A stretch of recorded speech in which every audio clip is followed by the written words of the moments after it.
Hello guys, welcome back to my channel में आप सभी का स्वागत है। आज हम आपके लिए लेकर आए हैं क्लास 10th के त्रिकोणमिति चैप्टर की हाइट एंड डिस्टेंस की प्रश्नावली के सभी उदाहरण लगाएंगे पहले क्लास में। ठीक है, देखिए ये यहाँ पे त्रिकोणमिति का परिचय है। ठीक है, इसमें क्या होता है, हम लोगों को ऊंचाई और दूरी वाले सवाल दिए जाते हैं। क्या होता है, ऊंचाई दूरी वाले। ठीक है, उसके बारे में हम थोड़ा डिस्कस करते हैं कि ऊंचाई और दूरी होता क्या है। ठीक है, देखिए ये हो गई है ऊंचाई। ठीक है, ये हो गई है दूरी।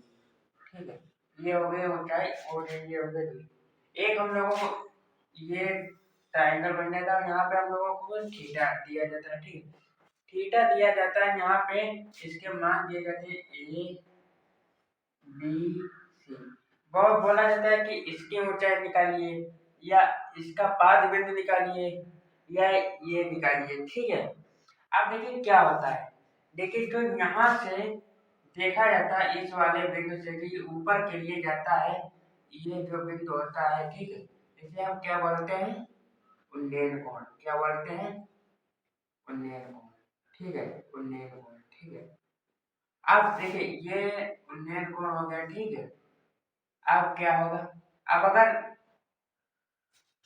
यहीं से ये वाला कोण बोला जाए कि ये यहाँ से है ऊपर से, जैसे कि कोई व्यक्ति अगर यहाँ पे खड़ा है, वो नीचे की ओर देख रहा है, जैसे कि ये एक व्यक्ति खड़ा है। ठीक है, और ये यहाँ से नीचे की ओर देख रहा है। ठीक है, इसकी आंखें जो है वो नीचे की ओर देख रही हैं। तो ये जो समतल है, तो यहाँ पे जो देख रहा है व्यक्ति, उसकी आंखें यहाँ पर है, तो ये वाला जो कोण होगा क्या होगा, अवनमन कोण। जब भी ऊपर से देखा जाए नीचे के लिए तो उसे बोलते हैं अवनमन कोण। और जब भी इस वाले बिंदु से ऊपर की ओर देखा जाएगा ऊंचाई की तरफ, तो होता है ये उन्नयन कोण। ठीक है, ये वाला अवनमन कोण होता है, ये होता है उन्नयन कोण। इसमें हम लोगों को दूरियां दी जाती है, कितनी निकालनी है, और हम लोगों को हाइट दी जाती है। कभी कभी हाइट निकालनी पड़ती है, कभी कभी दूरी भी निकालनी पड़ती है। जैसे कि इसमें भी बिंदु को मान दिया गया है बी डी सी, नाम दे देते हैं। ठीक है, इसे भी थीटा बता देते हैं। ठीक है, बहुत सी बार जब हम यहाँ से देखते हैं तब क्या होता है, तब ये अवनमन कोण बनता है। अवनमन कोण जो होता है वो ऊपर से देखा जाता है और नीचे की ओर होता है। ठीक है, अब देखिए इसमें क्षैतिज रेखा भी एक होती है। ठीक है, क्षैतिज रेखा क्या होती है, देखिए पहले तो यही वाला डिस्कस करते हैं। ये एक यहाँ पे व्यक्ति खड़ा है। ठीक है, ये एक वाली दृष्टि से नीचे की ओर देख रहा है। ठीक है, तो ये हो गया है हमारा अवनमन कोण। ठीक है, अब ये हमारा उन्नयन कोण होता है, ये अवनमन कोण होता है। अब इसमें हम लोगों को थीटा दिया जाता है 60 है, 30 है, 45। और इसमें सबसे अधिक आप लोगों को ऊंचाई निकालने को ही बताएगा, क्योंकि इसमें ऊंचाई अधिक पूछते हैं। ठीक है, और ऊंचाई निकालने के लिए हम लोगों को क्या करना पड़ता है, ये होता है हमारा, क्या होता है, लाल बटे कक्का होता है। ठीक है, लाल बटे हमारा कक्का होता है। ठीक है, तो हम क्या निकालेंगे, सबसे पहले ऊंचाई निकालने के लिए हम क्या लगाते हैं, tan थीटा। ये हमारा हो गया tan थीटा। ठीक है, साइन cos tan। हम tan थीटा लगाते हैं, tan थीटा बराबर हमारा होता है tan थीटा बराबर हमारा क्या होता है, लंब बटे आधा। ठीक है, इसमें सबसे अधिक इसी मान की जरूरत पड़ेगी। आप लोगों को ये वाले सभी मान अच्छी तरीके से याद होने चाहिए, तब इसके बेस पर हम आगे वाले सवाल लगाएंगे। ठीक है, अब उसके बाद देखिए ये उदाहरण नंबर पहला क्या कह रहा है इसी सवाल का। ठीक है, देखिएगा ये हमारा ट्रायंगल बन चुका है। ठीक है, अब हम क्या करेंगे, इसमें इसमें अब हम त्रिभुज एबीसी लेंगे। ठीक है, अब देखिए त्रिभुज एबीसी लेंगे। देखिए इसमें आपको भाषा भी लिखनी पड़ेगी थोड़ी बहुत, वो आप लिख लेना, क्योंकि ये लिख लेना कि ए बी बराबर इतना दिया गया है, बी सी बराबर इतना दिया गया है। आप अपने पास से लिख सकते हैं, जो सवाल में दिया जाए और ट्रायंगल देख के आप सब कुछ लिख सकते हैं। ठीक है, अब आइए देखते हैं कि क्या कह रहा है। ठीक है, त्रिभुज एबीसी में देखिए बोला है त्रिभुज ए बी सी में। ठीक है, त्रिभुज एबीसी में क्या कह रहा है, त्रिभुज एबीसी में दिया गया tan थीटा। ठीक है, अब देखिए यहाँ से हम निकालेंगे tan थीटा बराबर क्या होता है, tan थीटा बराबर होता है लंब बटे आधार। हमारा लंब कितना है, ए बी है। ठीक है, अब हमें ए बी निकालना है, तो ए बी बराबर कितना हो जाएगा, बी सी हो जाएगा। ठीक है, अब यहाँ से हम थीटा का मान लगाएंगे, कितना होता है थीटा, थीटा का मान दिया गया 60। ठीक है, तो ए बी का मान ऐसे ही रहेगा ए बी बराबर। ठीक है, अब बी सी का हम लोगों को मान दिया गया, कितना दिया गया है 15। ठीक है, अब यहाँ से हम 15 रख लेंगे। अब थीटा का मान दिए है 60, तो टेन 60 का मान मैंने आप लोगों को बताया था क्या होता है, टेन 60 का मान होता है √3। ठीक है, अब यहाँ से देखिए हम यहाँ पे अब √3 लिख लेते हैं, √3 हो जाएगा। ठीक है, अब बराबर में क्या हो जाएगा ए बी, अब ए बी बराबर नीचे क्या हो जाएगा 15। ठीक है, अब देखिए अब इसके बटे हम एक मान सकते हैं। ठीक है, ये रूल होता है कि हम इसके बटे में एक ले सकते हैं। तो इधर अब हम क्या करेंगे, क्रॉस मल्टीप्लाई कराएंगे। तो देखिए ए बी बराबर क्या हो जाएगा, ए बी बराबर हो जाएगा 15√3। ठीक है, ये हमारे पहले सवाल का आंसर हो गया है 15√3। देखिए ये सवाल ऐसे ही लगाए जाते हैं, और आप लोगों को सिर्फ फिगर देख के पहचानना है और सवाल देखना है, उसी हिसाब से आप लोगों को फिगर बनाना है, उसी हिसाब से आप लोगों को सवाल लगाना है। बोला क्या था हम लोगों को ए बी निकालना है, तो ए बी का हमारा मान कितना निकल के आया है, देखिए 15√3 हमारा ए बी का मान निकल के आया है। ठीक है, 15√3। अब यहाँ से देखिए कि यहाँ से हमने टेन थीटा निकाला, क्योंकि देखिए गाइस ये उदाहरण नंबर 2 दिया गया है, क्या कह रहा है, एक बिजली, ठीक है, एक बिजली मिस्त्री को एक 5 मीटर ऊंचे खंभे पर, ये एक 5 मीटर का खंभा दिया गया, पर आ गई खराबी, जो ये खंभा है इस पे खराबी आ गई है। मरम्मत का काम करने के लिए उस खंभे के शिखर से 1.3 मीटर नीचे एक बिंदु तक पहुंचना चाहती है। ठीक है, यहाँ तक पहुंचने के लिए प्रयुक्त सीढ़ी की लंबाई कितनी होनी चाहिए, जिससे कि क्षैतिज से 60 अंश के कोण झुकाने पर अपेक्षित स्थिति में पहुंचनी चाहिए। देखिए हमें यहाँ पे एक चीज और दी गई थी, सवाल ये बड़ा है इसलिए हमने इस पे बोर्ड पे आ गया था, इसलिए छोटा लिखा है। ठीक है, कि इसमें √3 का मान भी देना है। देखिए ये एक खंबा दिया गया, क्या दिया गया, खंबा।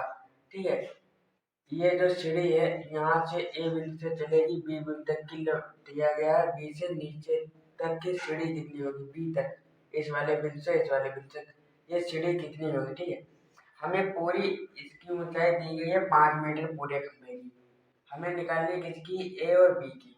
अगर हम ए और बी की निकालेंगे तो क्या करेंगे, उसके लिए अगर ये खंभा है, अगर हमें सिर्फ इसकी चाहिए तो क्या करेंगे, इस वाले को हम माइनस कर देंगे, तो ये वाली निकल आएगी। ठीक, हम वैसा ही करते हैं, क्या दिया गया ए डी। ठीक है, दिया गया है ए डी।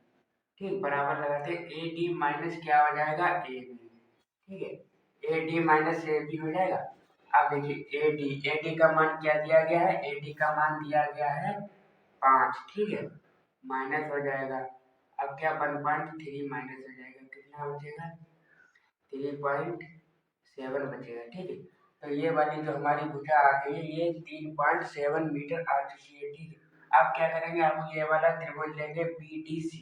ठीक है, देखिए बोला है त्रिभुज बी डी सी में। ठीक है, अब देखिए मैंने आप लोगों को पिछली क्लास में पढ़ाया था कि जब भी यहाँ ऊंचाई निकालते हैं तो क्या निकालते हैं, टेन थीटा लगाते हैं। ठीक है, लेकिन यहाँ पे हमको सीढ़ी की लंबाई निकालनी है, ध्यान से देखिए सीढ़ी की लंबाई क्या है, कर्ण है, तो कर्ण निकालने के हम कौन सा फार्मूला लगाते हैं, साइन थीटा। ठीक, तो साइन थीटा वाला फार्मूला लगाएंगे, थीटा का मान दिया गया है 60, तो यहाँ पे हम लिखेंगे साइन 60 बराबर दिया गया है बी डी। ठीक है, बी डी बट्टे में दिया गया है डी सी। ठीक है, अब साइन 60 का मान कितना होता है, मैंने आप लोगों को बताया था, साइन 60 का मान होता है √3/2 बराबर हो जाएगा। अब देखिए बी डी का मान दिया गया है 3.7 बटे में हो जाएगा डी सी। ठीक है, अब में हम क्या करते हैं, यहाँ से हम लोग पहले क्या करते थे, ऐसे सवाल में यहाँ पे जब ऐसी कंडीशन आ जाती है तो हम लोग क्या करेंगे, क्रॉस मल्टीप्लाई करेंगे। ठीक है, जब क्रॉस मल्टीप्लाई करेंगे तो डीसी का मान निकल के आएगा, का मान इधर निकालेंगे, अब क्या हो जाएगा, देखिए डीसी क्या हो जाएगा, डीसी √3 हो जाएगा। ठीक है, यहाँ पे हमने क्या किया है, यहाँ पे हम लोगों ने क्रॉस मल्टीप्लाई किया है इसका डीसी का। अब देखिए आगे क्या होता है, ये देखिए 3.7 और 2 का कितना हो जाएगा, इसका अगर गुणा कराएंगे तो हो जाएगा 7.4। ठीक है, हम लोगों को क्या डीसी का मान निकालना है। ठीक है, डीसी बराबर हो जाएगा 7.4, नीचे कितना हो जाएगा √3। ठीक है, अब हम लोगों को यहाँ पे बोला था कि √3 का मान भी निकालना है। ठीक, देखिए मैंने सवाल में लिखा नहीं है क्योंकि यहाँ पे जगह कम पड़ रही थी। ठीक है, अब देखिए क्या हो जाएगा, डीसी बराबर क्या हो जाएगा 7.4, बोला था √3 का मान लेना है 1.73। ठीक है, जब आप इसको पॉइंट हटा के भाग करेंगे तो ये आ जाएगा डी सी बराबर हो जाएगा 4.28 लगभग। ठीक है, ये लगभग में आएगा। ठीक है, लगभग मीटर में। ठीक है, अब देखिए क्या बोला था कि ये वाला जो बिंदु है ए और बी, ये भी हम लोगों को निकालना है। तो हम क्या करेंगे इसमें, देखिए यहाँ पे ये हो गया लाल बटे कक्का। ठीक है, लाल बटे कक्का। ठीक है, देखिए हमने ये डीसी का मान निकाल लिया है लंब बटे काट रख के। अब हम लंब बटे आधार रखेंगे। ठीक है, एक बार हम 10 का मान रखेंगे। ठीक है, अब देखिए यहाँ से क्या हो जाएगा, इधर देखिए अगर निकालेंगे 10 60 बराबर क्या हो जाएगा, देखिए 10 60 बराबर हो जाएगा 3.7 बटे सी डी। ठीक है, सी डी हो जाएगा। अब देखिए 10 60 का मान क्या होता है, 10 60 का मान होता है √3। ठीक, बराबर हो जाएगा 3.7। ठीक है, ये सी डी ही रहेगा। अब देखिए इसके बटे में हम 1 मान लेते हैं, तो जब इसका क्रॉस मल्टीप्लाई क्योंकि हमने अभी यहाँ पे कराया था फिर से कराएंगे। ठीक है, देखिए क्या आएगा 3.7 और √3, देखिए सी डी और कितना हो जाएगा √3 बराबर में क्या हो जाएगा 3. यहाँ से ये क्या हो जाएगा, ये हो जाएगा सी डी। ठीक है, बराबर 3.7 हो जाएगा, नीचे क्या हो जाएगा √3। अब देखिए सी डी बराबर 3.7 हो जाएगा, √3 का मान है 1.73। ठीक है, अब क्या हो जाएगा, देखिए सी डी बराबर अगर इसका भाग करेंगे आप लोग तो ये हो जाएगा 2.14 मीटर। ठीक है, अब देखिए हम लोगों ने ये सवाल लगा दिया। अब उदाहरण नंबर 3 देखते हैं क्या कह रहा है। ठीक है, आइए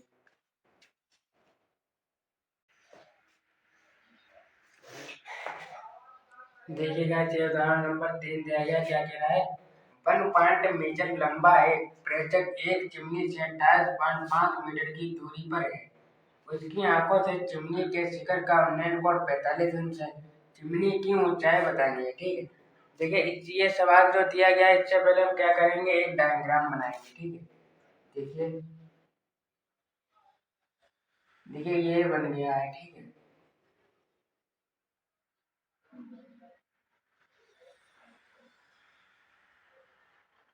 ठीक है, एक डायग्राम बन गया। अब बोला है कि 1 मीटर लंबा है प्रेक्षक। ठीक है, ये देखिए हमने प्रेक्षक बना लिया है और इसका भी इस तरह से ये हो जाएगा। ठीक है, बोला है चिमनी के शिखर का उन्नयन कोण जो है, उन्नयन कोण यही तो होता है। ये हो गया कितना है, ये 45 अंश दिया गया। ठीक है, 45 अंश दिया गया है। अब हम क्या करेंगे, बोला था हम लोगों के मान रखना है। अब इसे हम रख लेते हैं ए, इसे रख लेते हैं बी, इसे रख लेते हैं सी, इसे रख लेते हैं डी, इसे रख लेते हैं ई। ठीक है, अब देखिए बोला था कि 1 मीटर लंबा भी है, ये इसकी लंबाई जो है ये 1.5 मीटर है। ठीक है, और इसका मान दिया है 28.5।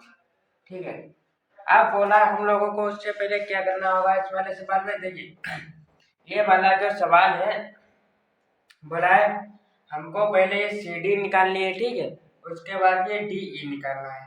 तब हम क्या करेंगे, सबसे पहले सी डी निकालेंगे। सी डी कैसे निकालेंगे, देखिए सी डी कैसे निकालते हैं, क्या करते हैं हम लोग त्रिभुज ए डी सी में। ठीक है, यहाँ से देखिए त्रिभुज ए ए डी सी में क्या हो जाएगा, त्रिभुज सी में क्या हो जाएगा, ये हम क्या निकालने हैं, ऊंचाई, ठीक है। ये हम क्या निकालने हैं, ये जिसको हाइट बोलते हैं, ये होती है, ठीक है। अब क्या करेंगे, इसमें टेन थीटा लगाएंगे, जब भी हम निकालते हैं तब भी क्या लगाते हैं, टेन थीटा, ठीक है। टेन थीटा बराबर क्या हो जाएगा, सी डी बट्टे क्या हो जाएगा, सी डी बट्टे हो जाएगा ए डी, ठीक है। सी डी बट्टे हो जाएगा ए डी। अब क्या करेंगे, सी डी बट्टे ए डी ए बी होगा, ठीक है। सी डी बट्टे होगा ए डी और बी, ये तो सेम ही है, ए बी और बी डी, ठीक है। तो क्या हो जाएगा ए डी, ठीक है। अब क्या करेंगे, देखिए ए, अब यहाँ से देखिए ए डी बराबर है बी ई के, ठीक है। ए डी बराबर है, ये बी बनी है यहाँ पे, ए डी बराबर होगा बी के, बी ई के। अब देखिए यहाँ किसकी जगह पे हम ये भी लिख सकते हैं, तो 1045 दिया गया, ठीक है। तो यहाँ पे 1045 लिखेंगे, ठीक है। 1045 बराबर हो जाएगा सी डी, तो सी डी रहेगा, ठीक है। अब क्या करेंगे, इसका मान रख देंगे 28.5, 28.5 हो जाएगा, ठीक है। आप क्या करेंगे, 1045 का मान क्या होता है, देखिए आप जब सारणी उठाकर देखेंगे तो आपको कुछ याद हो या ना हो, लेकिन ये वाला मान जरूर याद हो जाएगा, 1045 का मान, क्योंकि बहुत ही सरल होता है। 1045 का मान होता है 1, ठीक है। अब सी डी हो जाएगा, सी डी ऐसे ही रहेगा, ठीक है। सी डी ऐसे ही रहेगा। अब 28.5 इधर लिखेंगे, ठीक है। आप देखिए इसके बटे में एक ले सकते हैं, बिल्कुल ले सकते हैं, क्योंकि ये रूल होता है, ठीक। अब हो जाएगा सी टी बराबर क्या हो जाएगा, 28.5, अगर इसका गुणा कराएंगे तो। अब देखिए हमारा ये सी और डी निकल के आ गया है कितना, 28.5। अब क्या करेंगे, बोला इसमें डी ई की लंबाई भी निकालनी है, तो डी ई की लंबाई निकालने के लिए हम क्या करेंगे, चिमनी की ऊंचाई, बोला था क्या है, चिमनी की ऊंचाई, ठीक है। तो यहाँ से हम लिखेंगे चिमनी की ऊंचाई, ठीक है। चिमनी की जो ऊंचाई है वो क्या हो जाएगी, सी डी, देखिए सी डी प्लस क्या हो जाएगी, डी ई। देखिए डी ई का जो मान ए बी का मान है भाई, डी ई का मान होगा, तो क्या हो जाएगा 28.5 प्लस 1.5 कितना आ जाएगा, 30 हो जाएगा ये जोड़ के, ठीक है। अब देखिए 30 मीटर हो गई है, ठीक है। 30 मीटर इसकी निकल आई है हाइट, ठीक है। यही हम लोगों को सवाल में बोला गया था। देखिए जब भी ऐसे सवाल आपको दिए जाए तब आप लोगों को पहले सवाल पढ़ना है, सवाल को समझना है क्या कह रहा है, उसके बाद आप लोगों को ये डायग्राम बनाना है, फिर उसके बाद इस सवाल को लगाना है, ठीक है। अब देखिए चौथा उदाहरण क्या कह रहा है, उदाहरण नंबर 4।